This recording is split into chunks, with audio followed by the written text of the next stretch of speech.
നമസ്കാരം, architect ശ്യാമാണ്. Repair കൊച്ചിയിൽ നിന്നാണ്. സംശയിക്കേണ്ട, റിനോവേഷനാണ്. ആ തമ്പനയിൽ കാണുന്ന അതേ വീടാണ് ഇങ്ങനെ നമ്മൾ മാറ്റിയിട്ടുള്ളത്. ഈ വീട്ടിൽ ഒരുപാട് കാര്യങ്ങൾ നമ്മൾ ചെയ്തിട്ടുണ്ട്. അതിനെക്കുറിച്ച് നമ്മുടെ കസ്റ്റമർ തന്നെ പറയണമല്ലേ കുറച്ചും കൂടി നല്ലത്. 2001 റിട്ടയർ ചെയ്ത് നാട്ടിൽ വന്നപ്പോൾ ഞങ്ങൾ താമസിക്കാൻ തിരഞ്ഞെടുത്ത സ്ഥലമാണ് ഇത്. അപ്പോൾ അന്ന് പഴയ ഒരു വീടായിരുന്നു. ആ ഒരു അറ്റാച്ച്മെൻറ്റ് ഈ വീടുമായിട്ട് ഞങ്ങൾക്ക് പണ്ടേ ഉണ്ട്. അപ്പോൾ ഇനിയൊരു റിട്ടയർഡ് ലൈഫിന് നോക്കുമ്പോൾ ഞങ്ങൾക്ക് വളരെ സൂട്ടബിളായിട്ട് തോന്നിയൊരു സ്ഥലമാണ്. ഈ ഒരു സ്ഥലത്തേക്ക് ഞങ്ങൾ വീണ്ടും തിരിച്ചെത്താൻ കാരണം റിന്യൂ ചെയ്യാമെന്നുള്ള തോട്ടിൽ ഇങ്ങനെ ചിന്തിച്ചുകൊണ്ടിരുന്നപ്പോൾ ഞാൻ റിപ്പയർക്ക് വെച്ച് ഐക്യ ശ്യാം സാറിൻ്റെ ഒരു ഇൻ്റർവ്യൂ കാണാനിടയായത്. അപ്പോൾ അങ്ങനെയാണ് ശ്യാം സാറിനെ കോൺടാക്ട് ചെയ്യുന്നത്. പിന്നീടുള്ള കാര്യങ്ങളെല്ലാം വളരെ പെട്ടെന്നായിരുന്നു. 2023 ജൂൺ ഫസ്റ്റ് വീക്കിലാണ് തുടങ്ങിയത്. പ്ലാൻ ചേർത്ത് ഒന്ന് വിശദീകരിച്ചിട്ട് നമുക്കങ്ങ് തുടരാം. പഴയ സിറ്റൗട്ടിൽ നിന്ന് നേരെ ഈ വലിയ മുറിയിലേക്ക് കയറി വരും. ഒരു പ്രൈവസി കുറവായിരുന്നു. അത് മാറ്റാനാണ് പഴയ ഈ ബെഡ്റൂമിനെ ഡ്രോയിങ് റൂം ആക്കാനായിട്ട് തീരുമാനിച്ചത്. പഴയ വീടിൻ്റെ സിറ്റ് ഔട്ട് ഇത് തന്നെയായിരുന്നു. അതിൽ ചേഞ്ചസ് ഒന്നുമില്ല. നേരെ കയറി ചെല്ലുമ്പോൾ ഒരു ഡോറായിരുന്നു. അത് തുറക്കുന്നത് ഒരു വലിയ ഹാളിലേക്കായിരുന്നു. ഡൈനിങ്ങും പിന്നെ സിറ്റിംഗ് റൂമും എല്ലാം കൂടിയുള്ള ഹാളിലേക്കായിരുന്നു. അപ്പം റൂംസിൻ്റെ പ്രൈവസി ഉണ്ടായിരുന്നില്ല. ഇപ്പോൾ ചെയ്തിരിക്കുന്നതെന്ന് വെച്ചാൽ ഇവിടെ ഈ ഭാഗത്ത് ഒരു ഷൂ റാക്ക് പോലെ ഉണ്ടാക്കിയിട്ട് അത്യാവശ്യം പുറത്തുള്ളവർക്ക് വന്ന് നമുക്ക് കാഷ്വലായിട്ട് ഇരിക്കാനുള്ള ഒരു സൗകര്യം കൂടി ഉണ്ടാക്കി നേരെ നേരത്തെ ഉണ്ടായിരുന്ന ഡോർ ഇങ്ങോട്ട് മാറ്റി ഷിഫ്റ്റ് ചെയ്തു. പണ്ട് കയറി ചെല്ലുമ്പോൾ ഇവിടെ ഒരു ബെഡ്റൂം ആയിരുന്നു ഉണ്ടായിരുന്നത്. ആ ബെഡ്റൂം ഇപ്പോൾ ഒരു പ്രൈവറ്റ് ഡ്രോയിങ് റൂം ആക്കി മാറ്റി.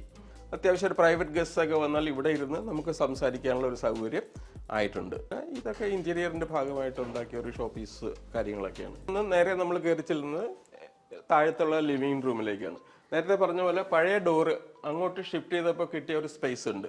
ആ സ്പേസാണ് ഇപ്പോൾ നമ്മൾ പൂജാ റൂമായിട്ട് കൺവേർട്ട് ചെയ്തത്. അപ്പോൾ അത്യാവശ്യം നല്ലൊരു പൂജാ റൂമിനുള്ള സ്പേസ് കിട്ടുകയും ചെയ്തു ആ ഡോർ അങ്ങോട്ട് മാറ്റി വെച്ചപ്പോഴത്തേക്കും. ഇത് കൂടാതെ കുറച്ച് ടെക്നിക്കൽ മാറ്റേഴ്സ് ഇവിടെ ഉണ്ട്. എന്ന് പറഞ്ഞാൽ ശരിക്കും പറഞ്ഞാൽ പൂജാമുറിയുടെ ഡോറ് ഇത്ര ഹൈറ്റ് ഉണ്ട്. പക്ഷേ നമ്മൾ അമ്പലത്തിലൊക്കെ കയറുമ്പം ഒന്ന് കുനിഞ്ഞ് കയറുക എന്ന് പറയുന്ന ഒരു കൺസെപ്റ്റ് ഉണ്ട്. പൂജാമുറിയിലേക്ക് കയറുമ്പോൾ നമ്മൾ വന്ദിച്ചുകൊണ്ട് കയറുക എന്ന് പറയുന്ന ആ ഒരു ഫീല് കിട്ടാൻ വേണ്ടിയിട്ടാണ് നമ്മൾ ഇവിടെ ഫാൾസ് ആയിട്ട് ഈ ഒരു കൃഷ്ണൻ്റെ പടമൊക്കെ കൂടി വെച്ച് കൊണ്ടുവന്നു. വീണ്ടൊന്ന് കുനിഞ്ഞിങ്ങ് കയറിയാൽ മതി. അങ്ങനെ കയറി വരുമ്പം രസമുള്ള സ്പേസൊക്കെയാണ്. പക്ഷേ നിങ്ങൾ ആലോചിച്ച് നോക്കിയേ, ഇതിലെവിടെയെങ്കിലും ഒരു എക്സോസ്റ്റ് ഉണ്ടോ? ഒരു എക്സോസ്റ്റ് ഇവിടെ വിസിബിളേ അല്ല. എക്സോസ്റ്റ് ഉണ്ട്, മുകളിലുണ്ട്. ആ മുകളിൽ നിന്ന് നമ്മൾ ഡക്റ്റഡ് ആയിട്ടാണ് എക്സോസ്റ്റ് കൊടുത്തിരിക്കുന്നത്. ഡക്റ്റഡ് എക്സോസ്റ്റ് സിറ്റ് ഔട്ടിനകത്ത് വന്നിട്ട് നല്ല ഭംഗിയുള്ള രീതിയിൽ കൊണ്ടുവന്നിരിക്കുന്നു. അപ്പോൾ സിറ്റ് ഔട്ടിൽ നമ്മൾ ലൈറ്റിംഗ് ഒക്കെ കൊടുത്തിട്ടുണ്ട്. ആ ലൈറ്റിങ്ങിൻ്റെ ഒരു ഭാഗമായിട്ട് ഫീൽ ചെയ്യുന്ന തരത്തിലാണ് അത് കൊടുത്തിട്ടുള്ളത്. നമുക്കൊന്ന് അവിടെ പോയി നോക്കാം. ആ പൂജാമുറിയുടെ എക്സോസ്റ്റ് നമ്മൾ ഡക്റ്റഡ് ആയിട്ട് ഇവിടെ കൊണ്ടുവന്നിരിക്കുന്നതാണ്. അപ്പം ഈ ലൈറ്റിങ്ങിൻ്റെ ഒരു ഭാഗമായിട്ട് തന്നെ ഫീൽ ചെയ്യുന്ന തരത്തിൽ ഒരു ആംബിയൻസ് ഇവിടെ ക്രിയേറ്റ് ചെയ്യാനായിട്ട്, സിറ്റ് ഔട്ടിൽ ഒരു ആംബിയൻസ് ക്രിയേറ്റ് ചെയ്യാൻ കൂടി നമ്മളത് ഉപയോഗിച്ചിരിക്കുകയാണ്. നമുക്ക് അത്യാവശ്യം വലിപ്പമുള്ള ഒരു ലിവിങ് ഏരിയയും ഡൈനിങ് ഏരിയയും കിട്ടിയിട്ടുണ്ട്. അപ്പോൾ നമ്മളെ വീട്ടിലേക്ക് വളരെ അടുത്ത ബന്ധുക്കൾ, അടുത്ത സുഹൃത്തുക്കൾ, നമ്മളുമായിട്ട് വളരെ ക്ലോസ് ആയിട്ടുള്ള ആൾക്കാരൊക്കെ വരുമ്പോൾ സംസാരിക്കുകയും ഇൻട്രാക്ട് ചെയ്യാനൊക്കെ ഉള്ള വളരെ നല്ല സൗകര്യം ഇപ്പോൾ നമ്മൾ റിനോവേറ്റ് ചെയ്ത് കഴിഞ്ഞപ്പോൾ നമുക്ക് കിട്ടിയിട്ടുണ്ട്.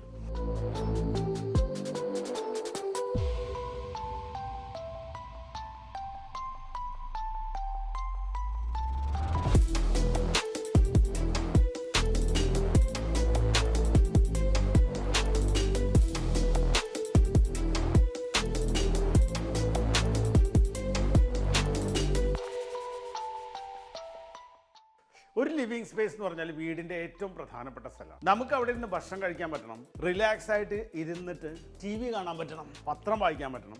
വീട്ടിലുള്ള ആളുകൾ തമ്മിൽ നല്ല ഒരു ഇൻ്ററാക്ഷൻ ഉണ്ടാക്കുക എന്ന് പറഞ്ഞാൽ ആൾക്കാരെ ബെഡ്റൂമിൽ നിന്നും പുറത്തേക്ക് കൊണ്ടുവരാൻ പറ്റുന്ന ഒരു ആംബിയൻസ് ലിവിങ് സ്പേസിന് ഉണ്ടാവണം. അത് നമുക്കിവിടെ ചെയ്യാൻ പറ്റിയിട്ടുണ്ട്. നിങ്ങൾക്ക് ഇവിടെ കണ്ടാൽ അറിയാം, ഞാൻ ഈ ഇരിക്കുന്ന സ്ഥലത്ത് നിന്നിട്ട് നമുക്ക് TV കാണാൻ പറ്റും. അതോടൊപ്പം തന്നെ ഒരാൾ ഡൈനിങ് ടേബിളിൽ ഭക്ഷണം കഴിക്കുന്നുണ്ടെങ്കിലോ അവർ തമ്മിലൊരു ഇൻട്രാക്ഷൻ വരികയല്ലേ. അതേ സമയത്ത് തന്നെ നമുക്ക് അടുക്കളയിൽ ഒരാൾ വർക്ക് ചെയ്തുകൊണ്ടിരിക്കുന്നു, അതോടൊപ്പം തന്നെ ഒരാൾ ഇവിടെ ഇരുന്ന് വർക്ക് സ്റ്റേഷനായിട്ട് യൂസ് ചെയ്യുന്നു. അതേസമയത്ത് അടുക്കളയിലുള്ള ആൾക്ക് വേണമെങ്കിൽ ഈ സ്പേസിനെ വർക്ക് സ്റ്റേഷനായിട്ട് യൂസ് ചെയ്യാം. ഇവിടെ തന്നെയാണ് അടുപ്പിരിക്കുന്നത്, അവിടെയാണ് വാഷ് ബേസിൻ ഇരിക്കുന്നത്. അപ്പോൾ ഇവിടെ ഒരു ലാപ്ടോപ്പ് വെച്ച് നമ്മൾ വർക്ക് ചെയ്യുന്ന സമയത്ത് ഈ ലാപ്ടോപ്പിൽ വെള്ളമൊന്നും മറിഞ്ഞു പോവില്ല. വളരെ സിമ്പിളായിട്ട് വെള്ളമെല്ലാം താഴത്തെ തട്ടിൽ വരും. നല്ല രസമുള്ള ഒരു കൗണ്ടർ. കിച്ചൺ, ഓപ്പൺ കിച്ചൺ എന്നുള്ള കൺസെപ്റ്റിലാണ് നമ്മൾ ചെയ്തിരിക്കുന്നത്. നമ്മൾ അവിടെ അത്യാവശ്യം അവർക്ക് എന്തെങ്കിലും ചെയ്യാം. വലിയ കുക്കിംഗ് അല്ല. ഇപ്പോൾ നോൺ വെജൊക്കെ ഞങ്ങൾ ഇവിടെ ചെയ്തില്ല. സാധാരണ ചെറിയ ലൈറ്റ് ആയിട്ടുള്ള സംഭവങ്ങളെല്ലാം ഇവിടെ കുക്ക് ചെയ്യും. ആ സമയത്ത് തന്നെ ടീയോ അങ്ങനെ സ്നാക്സ് ഒക്കെ സെർവ് ചെയ്യും, അവരോട് സംസാരിക്കുകയും ഇൻട്രാക്ട് ചെയ്യാനുള്ള നല്ല സൗകര്യം ഈ ഓപ്പൺ കിച്ചൺ ആയതുകൊണ്ട് നമുക്ക് കിട്ടിയിട്ടുണ്ട്. പഴയ വീടിൻ്റെ കിച്ചണിൻ്റെ വോൾ ഇവിടെയായിരുന്നു, എൻട്രൻസ് ഇവിടെ നിന്നായിരുന്നു. ഇതിൻ്റെ ഇപ്പുറത്ത് വർക്ക് ഏരിയ ആയിരുന്നു. ഓപ്പൺ കിച്ചൺ വന്നപ്പോൾ ഇവിടുത്തെ ഒരു യു ഷേപ്പ് കിച്ചണാക്കി. പിന്നെ ഇവിടെ കൗണ്ടർ ടോപ്പ് ഡബിൾ ഹൈറ്റ് ആക്കി. മോള് വരുമ്പോഴൊക്കെ വർക്ക് ചെയ്യാനൊക്കെ ഇവിടെ ഇരുന്നാൽ നല്ല സൗകര്യമായി. കിഴക്ക് വശത്തേക്കാണ് ഗ്യാസ് സ്റ്റവ് വെച്ചത്. അപ്പോൾ എനിക്കൊരു സംശയം ഉണ്ടായിരുന്നു, ഈ ചിമ്മിനി ഇവിടെ വന്നാൽ ഭംഗി കാണുമെന്ന്. പക്ഷേ ഇൻറ്റീരിയർ ചെയ്യുന്ന അനിൽ അതൊക്കെ നല്ല ഭംഗിയാക്കി തന്നു. പിന്നെ കബോർഡുകളെല്ലാം നല്ല വൃത്തിയാക്കി തന്നു. പഴയ കിച്ചണിന് കബോർഡുകളൊന്നും ഇല്ലായിരുന്നു. ഇപ്പം നല്ല വൃത്തിയായുള്ള കബോർഡുകളൊക്കെ വന്നു. പിന്നെ റിപ്പയർ കൊച്ചിയെ സംബന്ധിച്ച് ഇൻറ്റീരിയർ ഡിസൈൻ എന്ന് പറയുന്നത് നമ്മൾ പ്ലാൻ ചെയ്യുന്ന സമയത്ത് തന്നെ ആലോചിച്ച് ലേഔട്ടെല്ലാം സെറ്റ് ചെയ്ത് അത് പ്രകാരമാണ് നമ്മൾ ചെയ്തു കൊണ്ടുവരുന്നത്. ഇതായിരുന്നു പഴയ അടുക്കള. 8 അടി മാത്രമേ വീതി ഉണ്ടായിരുന്നുള്ളൂ. അത് കൂടാണ്ട് അതിനകത്തായിട്ട് ഒരു ചിമ്മിനി ഉണ്ട്. അടുക്കളയ്ക്കും ലിവിങ് റൂമിനിടയിലെ മതിൽ പൊളിച്ച് കളഞ്ഞു. അതോടൊപ്പം ചിമ്മിനിയും നമ്മൾ ഒഴിവാക്കിയിട്ടുണ്ട്. ഇപ്പം ഇവിടെ നല്ല യു ഷേപ്പിലുള്ള കിച്ചൺ ക്യാബിനറ്റ് നമുക്ക് കിട്ടിയിട്ടുണ്ട്. ഇവിടെ ഫ്രിഡ്ജാണ് വരുന്നത്. അതുപോലെ തന്നെ കിഴക്ക് വശത്തേക്ക് അടുപ്പ് വയ്ക്കാൻ വേണ്ടിയിട്ടാണ് നമ്മൾ ഇവിടെ അടുപ്പ് കൊണ്ടുവരികയും അതിൻ്റെ മുകളിൽ ഒരു ഐലൻഡ് കിച്ചൺ എന്ന് പറയുന്ന ആ ഒരു ഫീല് കൊണ്ടുവരാൻ വേണ്ടിയിട്ട് തന്നെയാണ് ഇവിടെ നമ്മൾ ഇലക്ട്രിക് ചിമ്മിനി എല്ലാം കൊടുത്ത് അതിൻ്റെ ലൈനൊക്കെ വളരെ ലളിതമായിട്ട് തന്നെയാണ് പോയിട്ടുള്ളത്. അത് ലളിതമായിരിക്കുന്നതിൻ്റെ കാരണം എന്ന് പറയുന്നത് നമ്മൾ പ്ലാനിങ് സ്റ്റേജിൽ ഇൻറ്റീരിയറിനെ കുറിച്ച് ലേ ഔട്ട് ചെയ്തുകൊണ്ടാണ്. ഇവിടെ നമ്മൾ ക്വാർട്സ് പോലത്തെ ഒരു മെറ്റീരിയലൊക്കെ ഉപയോഗിക്കുമ്പോൾ സ്ക്വയർ ഫീറ്റ് ഒരു 1200, 1400 ഒക്കെ കോസ്റ്റ് വരുന്ന മെറ്റീരിയൽസ് യൂസ് ചെയ്യേണ്ട കാര്യമൊന്നുമില്ല. മാക്സിമം ഒരു 90 റുപ്പീസിൻ്റെ ടൈൽസ് ആയിരിക്കും നമ്മൾ യൂസ് ചെയ്തിട്ടുണ്ടാവുക. ഇവിടെ യൂസ് ചെയ്തിട്ടുള്ളത് നാനോ വൈറ്റ് അല്ല. നാനോ വൈറ്റ് എന്ന് പറയുന്ന ഒരു സ്ക്വയർ ഫീറ്റ് ഒരു 400+ കോസ്റ്റ് വരുന്ന മെറ്റീരിയൽ എന്ന് പറയുമ്പോൾ നമ്മളുടെ കസ്റ്റമർക്ക് അത് ചിലപ്പോൾ അഫോർഡബിൾ ആവില്ല. അതുകൊണ്ട് തന്നെ നമ്മൾ സ്ക്രാച്ച് റെസിസ്റ്റൻ്റ് ആയിട്ടുള്ള 19 mm തിക്നെസ്സിൽ ഉള്ള സ്ലാബ്സ് വാങ്ങിയിട്ടാണ് ഇവിടെ യൂസ് ചെയ്തിട്ടുള്ളത്, വൈറ്റ് കളർ കിട്ടാൻ വേണ്ടിയിട്ട്. ഇവിടേക്ക് എത്തിയപ്പോൾ കിച്ചൺ സിങ്കിൻ്റെ തൊട്ട് മുകളിൽ തന്നെ നമ്മൾ പ്ലേറ്റ് റാക്ക് കൊടുത്തിട്ടുണ്ട്. അതിന് നമ്മൾ മുകളിലേക്ക് തുറക്കുന്ന വിധത്തിലുള്ള സ്റ്റേ ആണ് കൊടുത്തിട്ടുള്ളത്. ഇവിടെ വേറൊരു കിച്ചണും കൂടെ ഉണ്ടാക്കി. അപ്പോൾ ഇവിടെ വാഷിംഗ് മെഷീൻ വെക്കാൻ ഒരു സൗകര്യം, ഈ സ്ലാബിൻ്റെ താഴെ ഒരു സൗകര്യം വന്നു. മുകളിൽ ഗ്രൈൻഡറും വയ്ക്കാം നമുക്ക്. പിന്നെ ഈ കിച്ചണിൽ നല്ല വെളിച്ചവും ഫ്രഷ് എയറും ഒക്കെ വരും. നല്ല 2 വിൻഡോസ് ഉണ്ട് അപ്പുറത്തും ഇപ്പുറത്തും. പിന്നെ ആവശ്യമുള്ള ഷെൽഫുകൾ എല്ലാം ഉണ്ടാക്കി. മേൽപ്പറഞ്ഞ വർക്ക് ഏരിയയെ പ്ലാനിൻ്റെ ഒപ്പം ഒന്ന് വിശദീകരിക്കാം. പഴയ വർക്ക് ഏരിയ പൊളിച്ചു കളഞ്ഞപ്പോൾ വാസ്തു പ്രശ്നം കൂടി മാറ്റാനായിട്ടാണ് സ്റ്റെയറിന് പുറകിലായിട്ട് ഉള്ള സ്പേസിൽ ഈ വർക്ക് ഏരിയ എടുത്തത്. സ്വാഭാവികമായിട്ട് എവോൾവ് ചെയ്തു വരുന്ന സ്ഥലം നന്നായിട്ട് ഉപയോഗിച്ചു എന്ന സന്തോഷം ഈ വർക്ക് ഏരിയയിൽ നമുക്ക് ഫീൽ ചെയ്യുന്നുണ്ട്. ഓപ്പൺ കിച്ചൺ എന്നുള്ള കൺസെപ്റ്റ് വന്നപ്പോൾ തന്നെ അതിനെങ്ങനെ മനോഹരമാക്കാമെന്നുള്ളൊരു രീതിയിൽ ചിന്തിച്ചപ്പോൾ ലൈറ്റാണ് മുന്നിട്ട് നിന്നത്. അതുപോലെ ഇവിടെ ഒരു ഫുഡ് കൗണ്ടർ ഏരിയ ഉണ്ട്.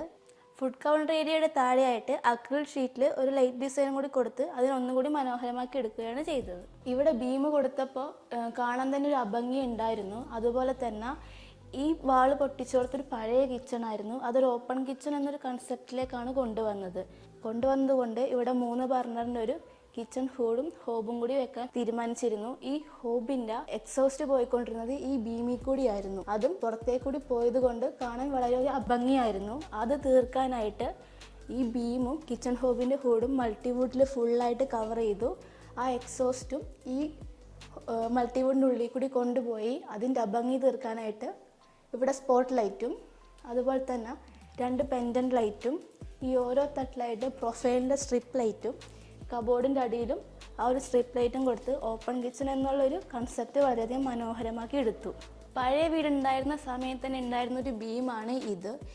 ഈ ബീം ഇവിടെ ഓൾറെഡി ഉണ്ടായിരുന്നു. അതുപോലെ തന്നെ അവിടെ ഉണ്ടായിരുന്ന ഒരു വാള് നമ്മൾ പൊട്ടിച്ചിട്ട് അതിന് സപ്പോർട്ടായിട്ട് ഒരു ബീം അവിടെ കയറ്റി. ഈ ബീമും ഉള്ളതുകൊണ്ട് സ്ട്രക്ചറലി വലിയൊരു കോംപ്ലിക്കേഷനാണ് ഇവിടെ നേരിട്ടുകൊണ്ടിരുന്നത്. അത് എങ്ങനെ പരിഹരിക്കാമെന്ന് തീരുമാനിച്ചുകൊണ്ടിരിക്കുന്ന ടൈമിൽ കിട്ടിയൊരു ഐഡിയ ഉപയോഗിച്ച് ആ എൻഡിലൊരു പില്ലർ കൊടുത്തു. ഈ എൻഡിലും ഒരു പില്ലർ കൊടുത്തിട്ട് ഈ 2 ബീമും ആ പില്ലറും എല്ലാം കൂടി വേറൊരു ബീമിലോട്ട് ജോയിൻ ചെയ്ത് ആ സ്ട്രക്ചറിൽ വന്ന കോംപ്ലിക്കേഷൻ ഇവിടെ പരിഹരിക്കാനുണ്ടായിരുന്നത്.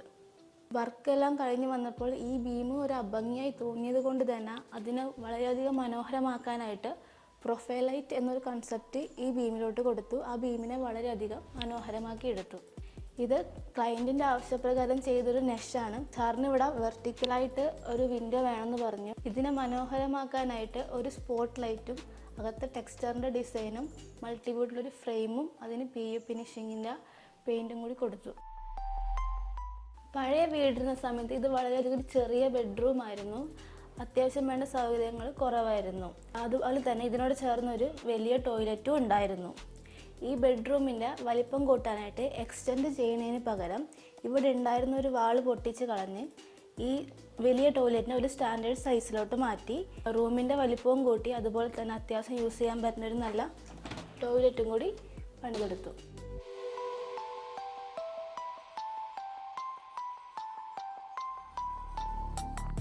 ഇതാണ് ഇപ്പം തന്നെ പറഞ്ഞ ആ ബെഡ്റൂം ചെറുതാണ്, ടോയ്ലറ്റിന് വീതി കൂടുതലാണ്, പക്ഷെ നീളം കുറവാണ്. ആ ടോയ്ലറ്റിന്റെ മതില് ചെറുതായിട്ടൊന്ന് മാറ്റി വെച്ച് കഴിഞ്ഞപ്പോൾ 13 അടിയോളം വലിയ ബെഡ്റൂം ഉണ്ടാവുകയും ചെയ്തു. ടോയ്ലറ്റ് ആണെങ്കിൽ സ്റ്റാൻഡേർഡ് സൈസിലേക്ക് ആക്കുകയും ചെയ്തു.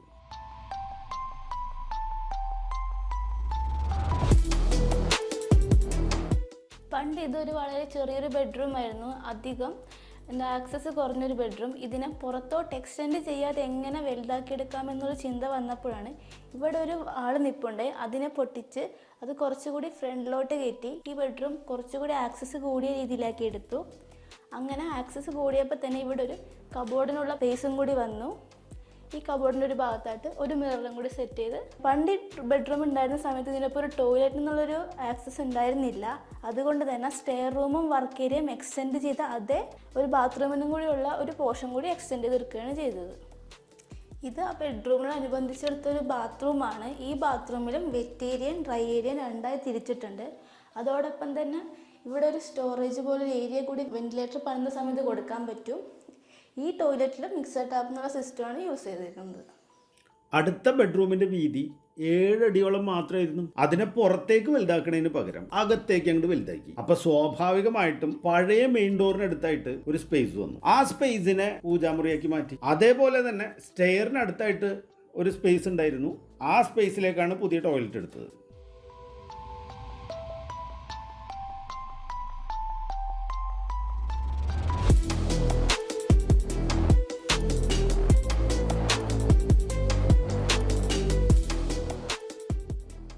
ഇതൊരു ചെറിയ ലിവിങ് റൂം ആയിരുന്നു. മുകളിലേക്ക് കയറാനായിട്ട് യാതൊരുവിധ ആക്സസും ഇവിടെ ഉണ്ടായിരുന്നില്ല. അതുകൊണ്ട് തന്നെ റൂഫ് സ്ലാബ് പൊട്ടിക്കാതെ എങ്ങനെ ഒരു സ്റ്റെയർ കേസ് പണിയാം എന്നുള്ളൊരു കൺസെപ്റ്റിൽ നിന്ന് വന്നതാണിത്. ഇവിടെ ഒരു വാളുണ്ടായിരുന്നു, അത് പൂർണ്ണമായും പൊട്ടിച്ച് കളഞ്ഞതിന് ശേഷം ഈ ഒരു ഏരിയ എക്സ്റ്റെൻഡ് ചെയ്തെടുത്തു. അവിടേക്ക് സ്റ്റെയർ പണിതെടുത്തു.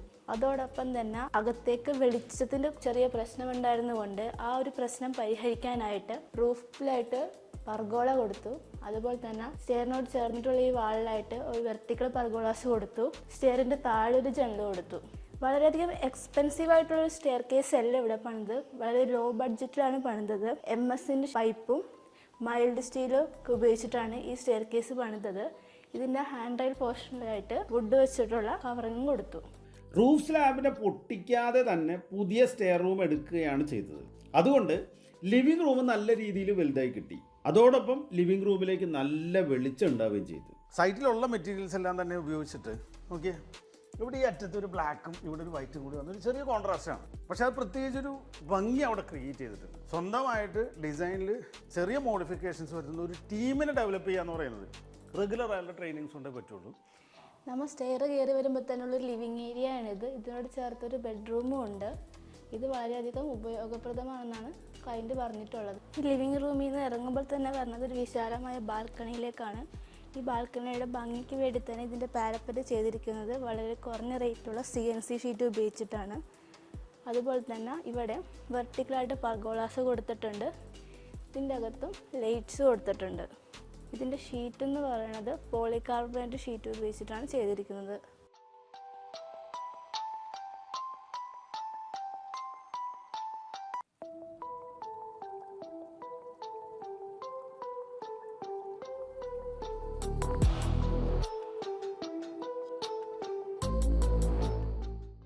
ഇത് വെറുതെ ഒരു പ്ലെയിൻ വാളാണ്, പ്രത്യേകിച്ച് എക്സ്പെൻസീവ് ആയിട്ടുള്ള ഒരു കാര്യമില്ല. വിൻഡോസ് ഇല്ല, ഡോർസ് ഇല്ല, ഒന്നുമില്ല.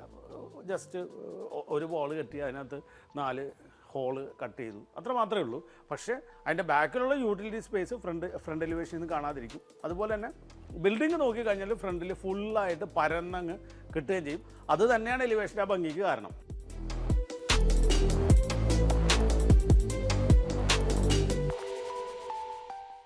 നേരത്തെ നമ്മുടെ പഴയ കിച്ചണിൻ്റെ പുറകിലായിട്ട് ഒരു വർക്ക് ഏരിയ ഉണ്ടായിരുന്നു. അതത്ര നല്ല സ്ട്രക്ചർ ആയിരുന്നില്ല, കുറച്ച് പഴയ സ്ട്രക്ചർ ആയിരുന്നു, കുറച്ച് ക്രാക്കും ഒക്കെ ഉണ്ടായിരുന്ന ഒരു സ്ഥലമായിരുന്നു. അപ്പോൾ അതിൻ്റെ ഒരു പ്രശ്നം, അത് മെയിൻ ബിൽഡിങ്ങിൽ നിന്ന് ഇങ്ങോട്ട് എക്സ്റ്റെൻഡ് ചെയ്തിരിക്കുന്ന കാരണം കന്നിമൂലയിലേക്ക് കയറി ആ ഒരു പ്രശ്നം ഉണ്ടായിരുന്നു, കന്നിമൂലയുടെ ഒരു പ്രശ്നം ഉണ്ടായിരുന്നു. അപ്പോൾ അത് സോൾവ് ചെയ്യാനായിട്ട് ശ്യാം സാറ് സജസ്റ്റ് ചെയ്താണ് നമുക്കത് പൊളിച്ച് കളഞ്ഞിട്ട് ഇങ്ങോട്ട് എക്സ്റ്റെൻഡ് ചെയ്ത പോർഷനിലേക്ക് പുതിയ വർക്ക് ഏരിയ, ഇവിടെ പുതിയ വർക്ക് ഏരിയ ആയിട്ട് നമ്മൾ എക്സ്റ്റെൻഡ് ചെയ്തെടുത്തിട്ടു. അതിൻ്റെ പിന്നിലെ പോർഷനാണ് സ്റ്റെയറും ലിവിങ് ഏരിയയിലും ഇങ്ങോട്ട് നമ്മൾ എക്സ്റ്റെൻഡ് ചെയ്യുമ്പോഴത്തേക്കും കിട്ടുകയുണ്ടായി.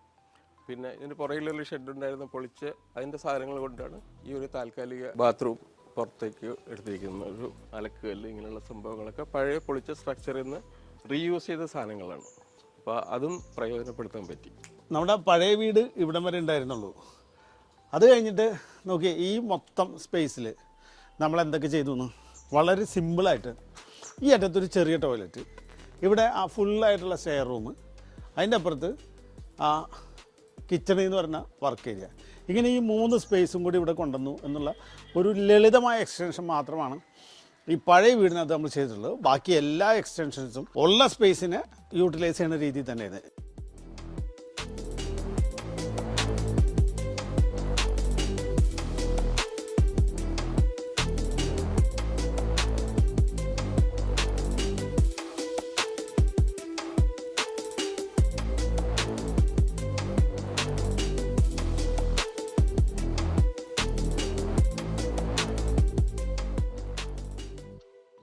പിന്നെ റിപ്പയർ കൊച്ചിയെക്കുറിച്ച് കൂടുതൽ പറയാനാണെങ്കിൽ ആരോട് നമ്മൾ ഇൻട്രാക്ട് ചെയ്യുമ്പോൾ നമുക്ക് കിട്ടുന്ന ഒരു പോസിറ്റീവ് ഫീഡ്ബാക്ക് ഉണ്ട്.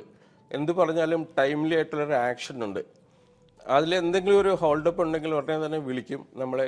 അതുപോലെ എന്തെങ്കിലും കാര്യങ്ങളാണെങ്കിലും ചോദിക്കാനും പറയാനും ആയിട്ടൊന്നും യാതൊരു മടിയില്ല ആർക്കും. നമുക്ക് ഉള്ള ഇംപ്രവൈസേഷൻസ് എന്നുണ്ടെങ്കിൽ അവരുടെ തുറന്ന് പറയാം. അതുപോലെ അവരുടെ ഭാഗത്തു നിന്നും നമ്മൾ പറയുന്നതിൽ എന്തെങ്കിലും അമെൻമെൻറ്റ്സ് ഉണ്ടെങ്കിൽ ദെൻ ആൻഡ് ദെയർ അപ്പോൾ തന്നെ കറക്റ്റ് ചെയ്ത് മുമ്പോട്ട് പോകും. അപ്പോൾ ആ ഒരു അപ്രോച്ചും ഒക്കെ ഞങ്ങൾക്ക് വളരെ വളരെ സപ്പോർട്ടീവായിട്ട് തോന്നി, വളരെ നന്നായിട്ടും തോന്നി. ആ ഒരു പ്രോജക്റ്റ് ടൈംലി കംപ്ലീഷൻ അതൊക്കെ വളരെ നന്നായിട്ട് ഉപകരിച്ചിട്ടുണ്ട്.